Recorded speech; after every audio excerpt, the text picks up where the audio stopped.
안녕하세요. IT조선 박진우 기자입니다. 저는 지금 오스트리아에 날아와 있는데요. 바로 저 3세대 신형 투아렉을 시승하기 위해서입니다.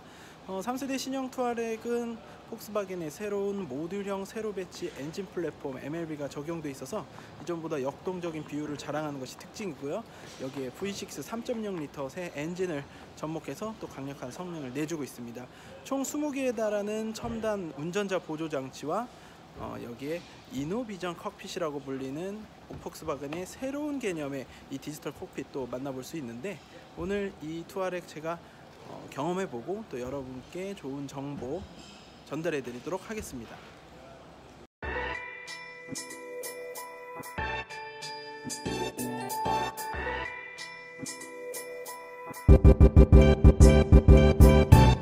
자, 디자인을 좀 살펴보겠습니다.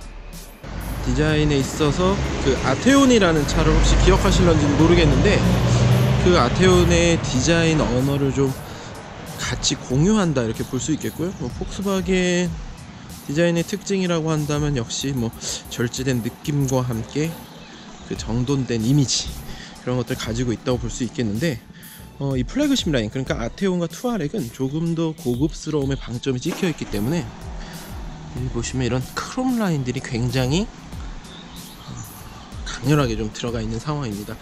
그 헤드램프 보시면 이 라디에이터 그릴과 어떤 경계가 굉장히 모호하게 만들어져 있는데요.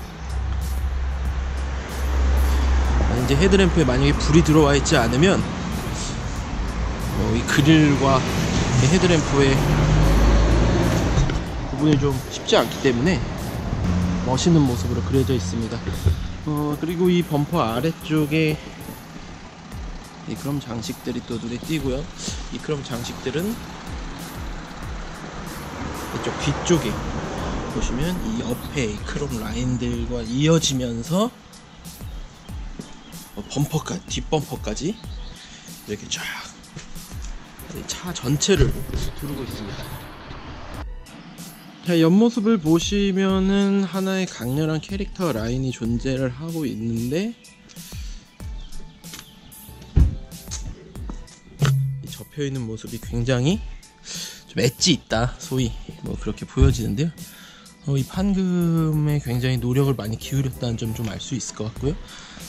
이게 빛이 이렇게 비쳤을 때 여기는 밝고 여기는 어두운 어떤 강렬한 대비를 만들어내기 때문에 차가 조금 더 존재감이 있고 좀 웅장한 그런 느낌을 내주고 있습니다. 뒤쪽을 보시겠는데요. 역시 뒤쪽도 굉장히 잘 정리가 되어 있고, 이런 레터링도 굉장히 멋있게 들어가 있음을 알 수가 있습니다. 그리고 이 리어 램프는 상당히 골프 7세대부터 봐왔던 그런 그래픽들이 어느 정도 반영이 되어 있다 이렇게 보여지는데요. 재밌게도 좀 어떤 산타페가 느껴진다라는 그런 의견들도 기자들 사이에서는 나왔습니다. 그리고 이 리어 스포일러를 보시면 굉장히 길게 이렇게 뻗어져 있는데, 아무래도 이 공기 역학 성능이 최근에 자동차 만들기에서 중요해지면서 이런 부분에 어떤 디자인들을 만들어내는 것 같고, 이런 것들이 예전에는 벤츠에서는 이런 걸 샤크핀이라고 불렀었는데, 역시 이렇게 옆쪽으로 좀 면이 넓은 것도 공기 역학적인 구조를 가늠했다 보여지고 있습니다. 이렇게 위에 보시면 또 특이한 게, 이 루프를 지나는 선이 원래 보통 이 부분에 이렇게 선을 넣는다는 디자인은 좀 없는 편인데, 이 선이 디자인이 된 게 굉장히 독특한데요. 이렇게 좀 멀리서 떨어져 보시면 저 선으로 인해서 차체가 조금 더 낮아 보이는 어떤 역동적인 프로포션을 만드는 데 좀 기여를 하고 있다 이렇게 보여지고, 역시 보닛의 어떤 강렬한 선들을 넣음으로 해서 이 투아렉이 가지는 대형 SUV로서의 존재감 역시 잘 보여주고 있는 것 같습니다. 실내도 좀 살펴보겠습니다. 자, 이렇게 굉장히 압도적인 디스플레이가 지금 들어가 있는 상태고요. 좀 켜보면 이게 무려 15인치 아주 광활한 크기를 자랑하고, 역시 디지털 클러스터도 어떤 시인성이나 그래픽 구성에 그냥 신경을 많이 썼다. 저녁 식사 시간에 이 부분을 직접 담당한 이 폭스바겐 직원과 얘기를 나눌 기회가 생겼었는데, 이 폭스바겐은 이런 디지털 콕핏, 이번에 투아렉이 들어간 건 이노비전 콕핏이라고 불리고 있는데, 이거 디지털화의 어떤 첨단을 달리겠다 라는 말을 했습니다. 자, 뒷좌석인데요, 꽤 넓습니다. 제가 앞좌석 자리를 제 키에 맞게 조절을 했음에도 불구하고 뭐 이 정도의 공간이 좀 나온다고 할 수 있고요. 역시 뭐 뒷좌석 송풍구는 앞좌석 송풍구보다 좀 친절한 상태고, 여기 밑을 열어보면 뭐 USB라든지 시거치에 꽂혀 있고, 뭐 SUV의 요새 뭐 덕목이라고 할 수 있는 220V 파워 아울렛도 들어가 있습니다. 그리고 이렇게 열어보면 역시 컵홀더가 있고, 제가 되게 좋아하는 기능인데, 이렇게 이쪽에 이 밑쪽에 이 레버를 당기면 2열 시트를 좌우 앞뒤로 좀 움직일 수 있는 그런 장점도 있습니다. 역시 여기 송풍구가 있고요. 이 위에 이제 조명은 터치로 해서 이제 들어오게 되는데 굉장히 이쁩니다. 네. 그럼 이제 오늘은 사실 시승 2일차인데요. 이제 본격적인 시승이 아마 이제 시작될 것이라고 보이는데, 어제 좀 타본 결과 굉장히 좀 이 신형 투아렉에 대한 만족도가 높았고요. 어떤 V6 3.0L 디젤 엔진의 성능이 비록 뭐 되게 강력하진 않지만, 물론 4.0L 디젤 엔진이 추후에 추가될 예정입니다. 뭐 굉장히 강력한 성능 내주는 것은 아니었지만, 적재적소에 아주 어울리는 성능 내주면서 이 운전할 때 스트레스 없었는데, 지금부터 저와 함께 운동 성능이라든지 그런 질감 같은 거 한번 확인해 보도록 하겠습니다.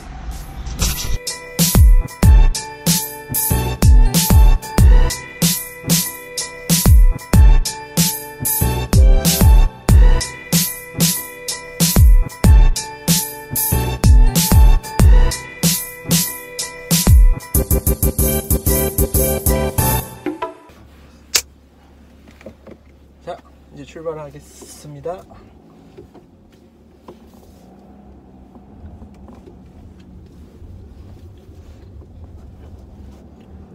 이 신형 투아렉에는 V6 3.0L 286마력의 최고 출력을 내는 디젤 엔진이 얹혀져 있습니다. 굉장히 좀 육중한 차임에도 불구하고 이 차가 가지고 있는 엔진의 성능이라는 것이 좀 이렇게 뭐 그렇게 부족하지 않고, 오히려 좀 MLB 플랫폼 적용에 따라서 차 무게가 좀 가벼워졌기 때문에 되려 좀 성능적으로 불만족이 없는 어떤 퍼포먼스를 보여주고 있고요.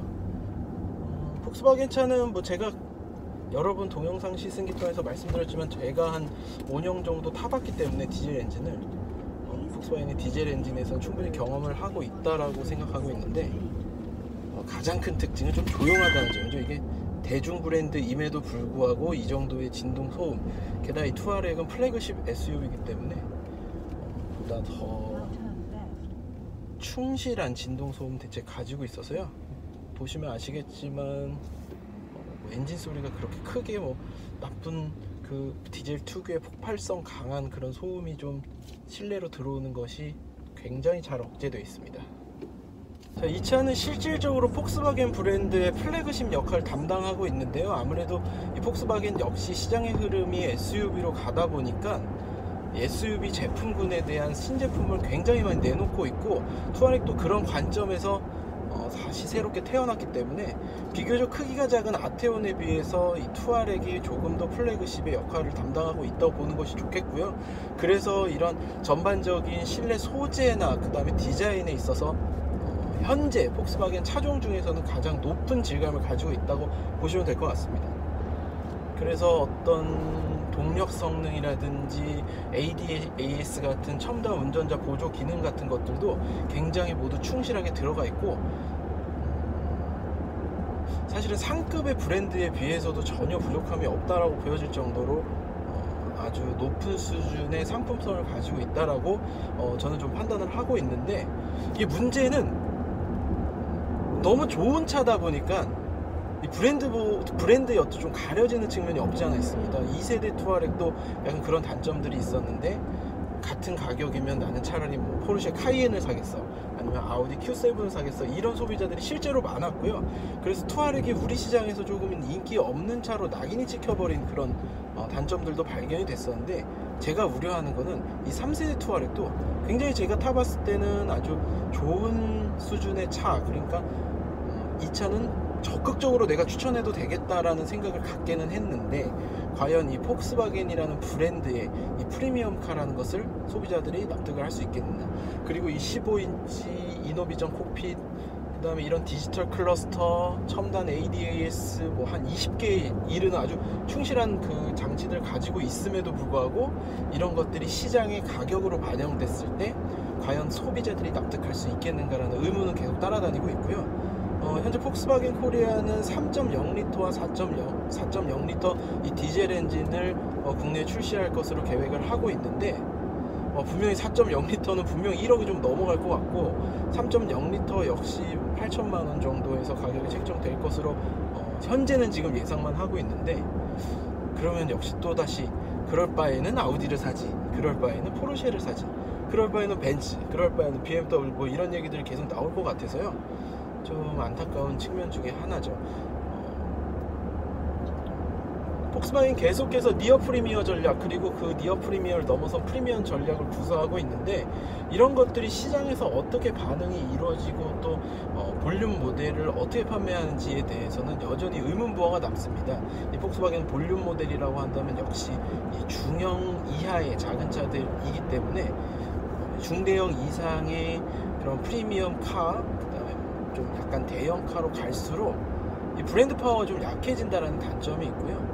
우리나라에서는 그런 경향이 더 두드러지기 때문에 고전을 할 수도 있겠다라는 생각을, 폭스바겐 코리아에게는 미안하지만 그런 생각을 좀 가지고 있습니다. 근데 주행의 질감은 상당히 좋은 편입니다. 그 286마력이라는 힘이 자체를 좀 안정적으로 떠받치고 있고요. 토크가 제가 계산해 보니까 한 61kgm 정도 나오는데, 뭐 이 정도면은 이 SUV로서의 순발력을 충분히 가지고 있다, 이렇게 보여지고요. 어떤 핸들을 돌리는 느낌이라든지, 그다음에 차체가 도로를 좀 떠받치고 가는 느낌, 그런 것들 모두 좀 상질의 어떤 품질을 가지고 있다라고 생각이 됩니다. 자, 주행 모드는 이 밑에 다이얼을 돌려서 조절을 하는데요. 현재는 노말을 맞춰놨지만 스포츠로 돌리고, 역시 폭스바겐의 가장 큰 특징인 S 모드로 하면 조금 더 풍부한 엔진 회전을 쓰면서 빠른 반응성, 그리고 스티어링의 조작감도 좀 민첩성 있게 바뀌는 것을 확인할 수가 있는데요. 이 정도로도 충분히 이 차급의 크기 차에서 스포츠 주행을 느끼면서 달릴 수 있겠다라는 생각이 들고요. 실제로 너무 이제 대중적이고 완벽하다 보니까 오히려 좀 재미가 떨어진다라는 분들도 좀 분명히 있을 거라고 여겨집니다. 제가 가장 인상 깊게 느꼈던 거는 이 이노비전 콕핏에 들어가 있는 15인치 디스플레이인데, 이게 우리나라에서도 반영될 수 있을지 없을지는 잘 모르겠습니다. 사실 잘 모르겠고요. 이거보다 조금 작은 크기의 모니터가 옵션으로 준비가 되어 있다고는 하는데, 아마도 가격을 맞추기 위해서 그 옵션을 좀 엔트리로 삼을 가능성이 있고요. 여기 이렇게 보시면은 이쪽의 각도와 이쪽의 각도가 좀 운전석 쪽으로 좀 쏠려 있는 걸 확인할 수 있는데, 여기까지 이제 운전석에 운전자의 손이 닿을 수 있도록 좀 디자인이 된 것이고요. 한 가지 불만이라면 제가 좋아하는 이쪽 송풍구가 없다라는 점인데, 찬바람, 여름철에 특히 찬바람 맞는 거를 좋아하는데요. 저 같은 경우는 여기가 없다 보니까 좀 덥습니다. 사실 이 밑에 송풍구가 있고 위에 송풍구가 있긴 하지만, 말씀드린 대로 이건 조절할 수 없고 이쪽은 가려지기 때문에 그렇게 큰 효과를 볼 수 없다라고 하고요. 그래서 통풍 시트 같은 걸 이용하면 되긴 하지만 역시 굉장히 청량감 있는 찬바람을 맞기에는 힘든 구조다라고 할 수 있겠습니다. 변속기는 8단 변속기 사용합니다. 일본 아이신에서 만든 변속기고요. 변속감이나 어떤 가속감 같은 것들 다 충분한 성능을 보여주고 있는 것으로 짧은 시승이었지만은 그렇게 느껴지고 있고요. 스티어링 휠의 어떤 정확도, 그다음 방향 감각 같은 것들도 굉장히 잘 세팅이 되어 있다, 이렇게 보여줍니다.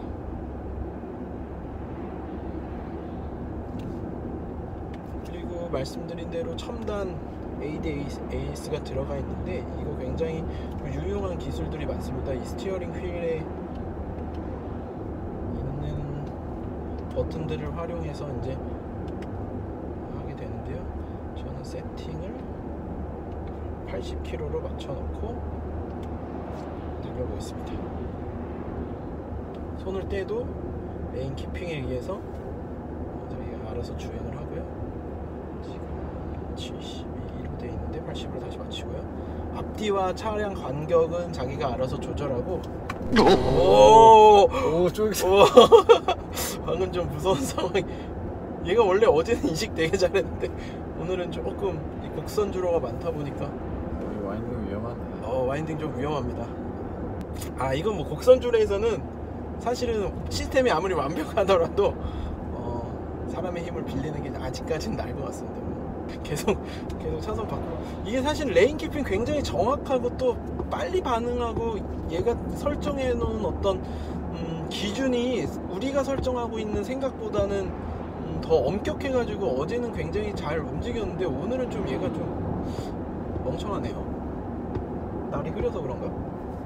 그리고 특이한 점은 스마트 크루즈 컨트롤의 모든 것은 이 교통 표지판을 인식하면서 실제로 세팅 속도대로 달리다가도 만약에 교통 표지판의 제한 속도가 이제 현재 달리고 있는 속도보다 낮을 경우에는 자동적으로 그 속도를 낮추는 그런 모습도 보입니다. 이거를 국도에서도 쓸 수가 있고요. 이제 우리나라에서는 제네시스 같은 것 등의 고속도로 주행 보조 장치라고 해가지고 고속도로 주행에서 그 표지판 인식해가지고 제한 속도 맞추는 기능인데, 얘는 국도에서까지 그런 기능을 넣어 있습니다. 근데 저희가 중요하게 생각할 것이 항상 자동차에 뭔가 하나를 집어넣으면 돈을 내야 된다 라는 좀 원칙을 생각해 두시기 바라고요. 이런 기능들이 우리나라에서 어디까지 적용될 수 있을지가 사실은 관건이고, 이런 것도 다 집어넣는다고 했을 때 역시 폭스바겐 브랜드의 아무리 플래그십 SUV라도 소비자들이 과연 받아들일 수 있겠는가, 또 이런 의문을 남게 한다는 점에서 우리가 좀 생각해 볼 문제가 아닐까 싶습니다.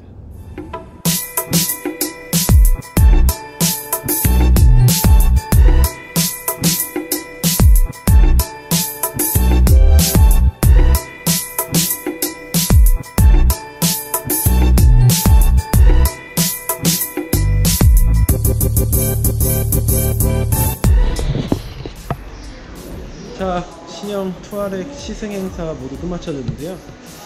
상품 높고 다양한 편의 장비, 그리고 훌륭한 동력 성능 등을 확인할 수 있었습니다.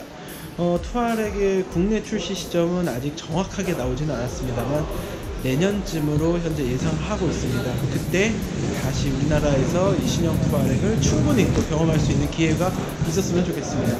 그럼 안녕!